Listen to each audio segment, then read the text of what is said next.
Everyone, welcome to the channel again. I'm Anushka and today I'm here with the math strategy. So as you all know that I have commerce with maths in my plus 2 and I've scored 95 out of 100 in my maths board exam. So I'll be explaining my tips, my strategy, how I studied maths and how you can study it. And also I have a tip so that तुम लोग motivate हो जाओ. सबको पता है that we have commerce जब जिसके पास commerce with maths होती है सो जनरली एक ये नोशन है दैट कॉमर्स है तो बच्चे ज़्यादा मैथ्स पे ध्यान नहीं देते हैं कि वो एडिशनल सब्जेक्ट है कुछ भी. So like in my pre-board I scored very low in my maths exam. I scored like I scored 65 out of 80. In my pre-boards like 60 out of 80. But then I practiced, followed these tips and I scored 95 out of 100 in my board exam. So let's start with the tip. First step very basic tip जो हर कोई तुम्हें देगा NCERT करो. देखो तुम्हें NCERT करनी पड़ेगी because CBSE NCERT follow करता है एंड वो आपका 50% क्वेश्चन पेपर या फिर 50 मार्क्स का क्वेश्चन पेपर एनसीईआरटी से देगा. फॉर एग्जांपल 80 आउट ऑफ 40 80 का पेपर है तो 40 मार्क्स का तो डायरेक्ट एनसीईआरटी से आता है. सो फर्स्ट टिप बहुत जनरल रहेगी, एनसीईआरटी करो. नाउ एक टिप मैं आपको बीच में देना चाहूँगी दैट अगर तुम्हारे स्कूल में टीचर्स बहुत अच्छे हैं तो वेल एंड गुड, उनको फॉलो करो, चैप्टर्स प्रैक्टिस करो, मतलब समझो.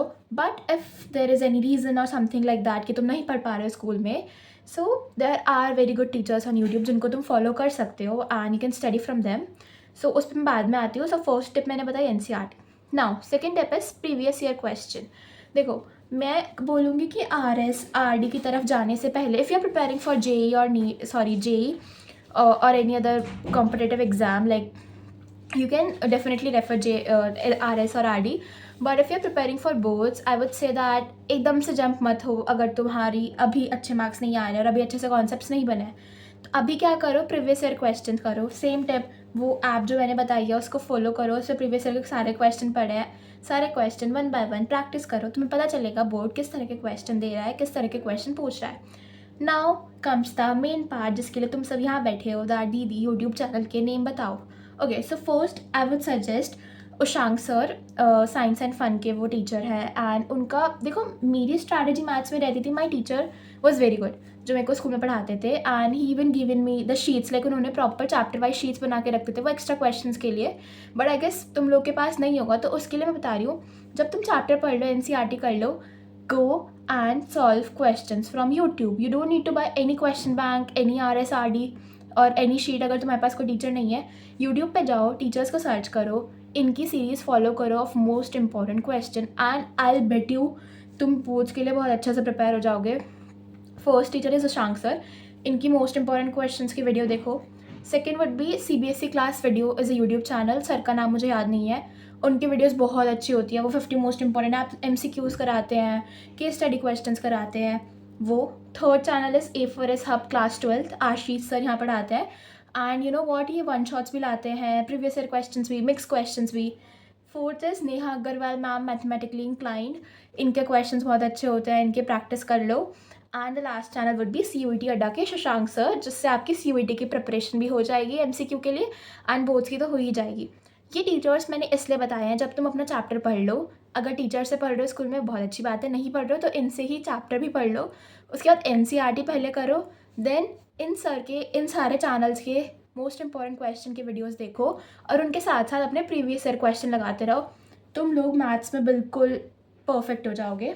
नाउ लास्ट पार्ट वीडियो का है दैट मैंने चैप्टर्स को बाइफरगेट कर दिया है जो आई बिलीव दैट स्टूडेंट के माइंड में होता है हार्ड, ईजी एंड मॉडरेट के लेवल पे. तो देखो जो आपका ITF है, inverse trigonometric function, matrices, determinant and linear programming, this are very easy chapters. एक बार करोगे, क्वेश्चंस देखोगे, तुम्हें बहुत अच्छे से आ जाएंगे. लाइक इनमें तुम्हें ज़्यादा प्रैक्टिस की नीड नहीं है कि कंटिन्यूसली प्रैक्टिस चाहिए and all. Now the moderate chapters are relation and function, differential equation, vector and 3D dimensional. इनमें पता रिलेशन एंड फंक्शन में बच्चों को दिक्कत आती है कि वो लिख नहीं पाते हैं क्वेश्चन को अच्छे से, उनको पता नहीं था फ्रेम कैसे करना है, ऑन टू कैसे प्रूफ करना है, वन वन कैसे प्रूफ करना है. तो इन क्वेश्चंस को ज़रूर लिख लिख के प्रैक्टिस करना. और इसमें इक्विवेलेंस क्लास और इक्विवेलेंस सेट का क्वेश्चन बहुत ज़्यादा आता है. NCERT ने ज़्यादा फोकस नहीं किया हुआ, बट CBSE यहाँ से क्वेश्चन पूछता है. इन चारों चैप्टर्स को थोड़ा सा मॉडरेट लेवल पे प्रायोरिटी देना क्योंकि थोड़ी सी डिफ़िकल्टी आती है. Now the third category is continuity and differentiability, application of derivative, integral, application of integral and probability. इसमें से I would say that I think continuity and differentiability and application of derivative में ज़्यादा problem नहीं आती है, because 11th में पढ़ा होता है, और आती है तो एप्लीकेशन ऑफ डेरिवेटिव की जो लास्ट एक्सरसाइज होती है ना मिसलिनियस एंड ऑल वाली, उनमें आती है. इसके लिए क्या करना है, इन चैप्टर्स को प्लीज़ डेली लेके चलो. डेली इन द सेंस कि लाइक तुम्हारे जितने भी सब्जेक्ट्स हैं, जितना भी दिन में टाइम होता है, 1 घंटा तो इन वाले टॉपिक्स को दे ही देना करो डेली. लाइक ऐसा करो, अगर कोई वीडियो देख रहे हो 2 क्वेश्चन सॉल्व कर लो खाली, है ना, पढ़ा हुआ है तो 2 क्वेश्चन, क्योंकि बहुत जल्दी स्लिप होता है दिमाग से. और एक डायरी बना के रखो जिस पर अपने सारे फॉर्मूलाज तुम्हारे लिखे हुए हों, वो बहुत बेनिफिशियल रहेगी. And yeah that's it for maths. And if you have any other doubt, please ask me in the comment section. I will be happy to answer them. Thank you. Bye bye.